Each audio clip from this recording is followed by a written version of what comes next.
अस्सलाम वालेकुम everyone, this is Meerab Zeeshan. Viewers, Bangladesh को इतनी बड़ी शिकस्त हो जाएगी ये मुझे लगता है बांग्लादेश ने सोचा भी नहीं था। मतलब पाकिस्तान से जीतने के बाद जब वो गए तो उनको लगा था कि शायद हम इंडिया को भी डोमिनेट कर लेंगे। मैं मतलब ये नहीं कहूँगी कि बांग्लादेश में किसी किस्म की कोई कमी थी। अगर कप्तान को देखें तो उन्होंने भी रन बनाने की पूरी कोशिश की, मगर जिस तरह से उनको रोका गया, बॉलिंग ने जिस तरह से डोमिनेट किया, मतलब मैंने पहले ही बोला था कि इंडिया अपनी बॉलिंग को लेकर इतना स्ट्रांग है कि मतलब जो मुश्किलात बॉलिंग की वजह से पेश आ सकती हैं उसके अंदर तो कोई दो राय है ही नहीं। और अगर अभी देखते हैं हम तो इतने ज़्यादा रन, मतलब 280 रन की जो है वो शिकस्त बांग्लादेश को मिली है और ये उनको एक झटका है। मतलब लिटरली अगर आप पाकिस्तान में देखें, यही बैट्समैन थे बांग्लादेश के जिन्होंने पाकिस्तान को बुरी तरह से हराया था। मतलब हर लिहाज से पाकिस्तान को फेल कर दिया था, बैटिंग में, बॉलिंग में इतने ज़्यादा रन्स बनाए थे उन्होंने। उनकी सेंचुरीज हो रही थी, डबल सेंचुरीज होने को थी। लेकिन अगर आप अभी देखें जो हालात इस वक्त इंडिया के हैं, इंडिया ने जिस तरह से बांग्लादेश को हराया है, इतनी बड़ी शिकस्त दी है, मुझे लगता है सेकंड टेस्ट के अंदर बांग्लादेश इसी गम से बाहर नहीं आ पाएगा। क्योंकि इंडिया ने जिस तरह से डोमिनेट किया है, जिस तरह से उनकी, अगर हम बॉलिंग की बात करते हैं, बॉलिंग ने जिस तरह से रोका है रन्स को। लिटन दास जिनके साथ इतनी सारी मतलब एक समझ ले के होप्स जुड़ी थी कि लिटन दास जो है, मतलब बांग्लादेश की साइड से अगर हम देखते हैं तो उनको एक्सपेक्टेशंस तो होंगी कि लिटन दास हमारे पास मौजूद हैं और जनाब उन्होंने पाकिस्तान के खिलाफ इतने रन्स बनाए थे तो डेफिनेटली वो इंडिया के खिलाफ भी रन्स बना लेंगे। इवेंचुअली आकर कहीं ना कहीं स्टेबिलिटी आ जाएगी। लेकिन नो डाउट कि कैप्टन ने पूरी कोशिश की है, कैप्टन ने ही रन्स थोड़े बहुत इतने बना लिए, वरना तो शायद जितने रन्स हमने कल देखे थे, विकेट चली जाती तो उसी के हिसाब से जो है वो बांग्लादेश ने ऑल आउट हो जाना था। लेकिन जिस तरह से जनाब 280 रन के फर्क के साथ बांग्लादेश हारा है, मुझे लगता है कि जो एक मोराल हाई हुआ था, जो एक कॉन्फिडेंस बूस्ट अप हुआ था, वो सब खत्म हो गया है। और इस वक्त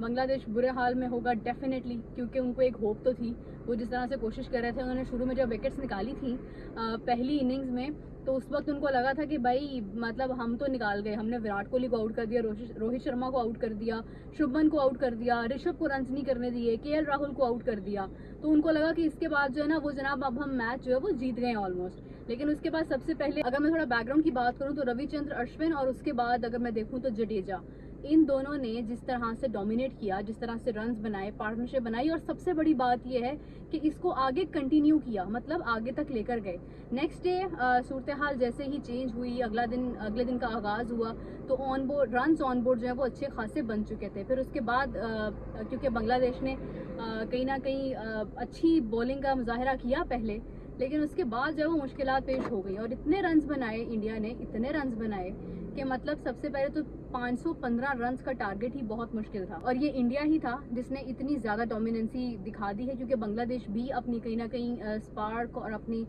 एक एबिलिटी के साथ मैदान में उतरा था। एक टेस्ट का जो एक मेयार होता है वो नज़र आता है, जो हम अब मिस करते हैं ना। हमारे इस वक्त अगर हम पाकिस्तान का टेस्ट देखते हैं तो हमें सबसे ज़्यादा जो चीज़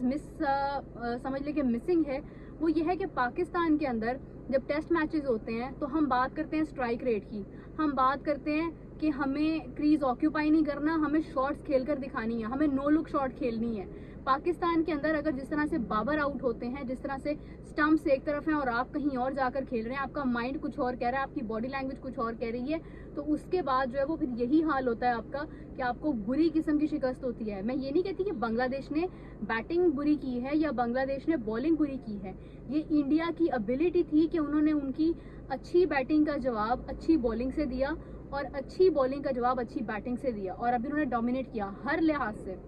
रन्स भी ऑन बोर्ड बहुत ज़्यादा थे और इसी के साथ साथ विकेट्स भी उन्होंने जिस तेज़ी के साथ ली हैं उससे महसूस होता है कि इंडिया किस तरह की प्लानिंग के साथ आया है। मतलब ये होता है एक बड़ी टीम जब होती है ना, जैसे रोहित शर्मा ने कहा है भाई कोई मैच छोटा नहीं होता, मानते हैं कोई मैच छोटा नहीं होता, लेकिन ये आप और मैं जानते हैं कि इंडिया ने, क्योंकि ये कहने के बावजूद उन्होंने जिस तरह से एक स्ट्रॉन्ग स्क्वाड बनाया था, उन्होंने कोई इसके अंदर कंप्रोमाइज़ नहीं किया। शुरू में कुछ विकेट्स लेने के बाद ये नहीं सोचा कि नहीं अब तो खैर है, ठीक है, एक दो लोग हैं पीछे वो भी खत्म हो जाएंगे, ऐसा नहीं किया उन्होंने बाकायदा तौर पर गेम अवेयरनेस के साथ उन्होंने स्ट्रैटेजी को यूज़ करते हुए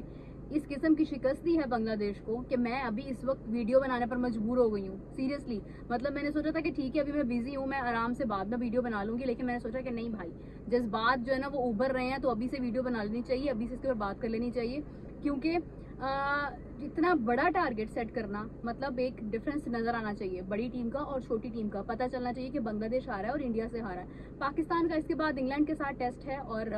उम्मीद करते हैं कि पाकिस्तान यहाँ पर, क्योंकि इंडिया की फॉर्म थोड़ी खराब है, पाकिस्तान इसका फायदा उठाए, भरपूर फायदा उठाते हुए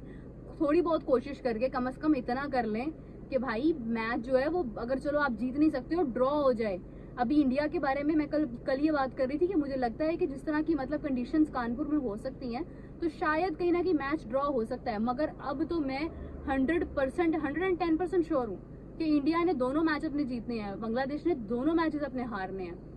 अगर बांग्लादेश किसी और के साथ खेल रहा होता तो हम कहते हैं कि नहीं, शायद बांग्लादेश क्योंकि पाकिस्तान को जिस तरह से हरा कर गया है तो ये हारने वाली टीम नहीं है। लेकिन सामने इंडिया था और इंडिया ने जिस तरह से डोमिनेट किया है तो उससे वाज़ह एक फ़र्क महसूस हो रहा है और पाकिस्तान को सीखने की ज़रूरत है। सीखें, शुभमन गिल से सीखें, पाकिस्तान को ज़रूरत है कि वो ऋषभ पंत से सीखें कि किस तरह से वो खेलते हैं, जडेजा अश्विन से सीखें कि उन्होंने अपनी पार्टनरशिप को किस तरह से कायम किया है, विराट कोहली से सीखें, रोहित शर्मा से सीखें कि प्लानिंग क्या होती है, विराट कोहली से एक सीनियरिटी सीखें आप कि मतलब उन्होंने, ठीक है, उन्होंने इतने रन ऑन बोर्ड कर दिए हैं, उन्होंने इतना खेल दिया अपने मुल्क के लिए कि अब उनको अपनी विकेट से भी प्रॉब्लम नहीं होता है। मतलब हम लोगों ने अभी किया कुछ भी नहीं है और उसके बावजूद हमारे जो है वो ख्यालात इतने बुलंद हो जाते हैं कि हमें लगता है कि पता नहीं हम क्या ही कर चुके हैं। तो बहुत सारी चीज़ें अभी आपके साथ डिस्कस करूंगी, वक्त मेरे पास कम था लेकिन मैं सोचा कि इसके ऊपर मैं अपना एनालिसिस ज़रूर दूं। आपसे मुलाकात होती है कुछ देर बाद, तब तक के लिए बाय बाय।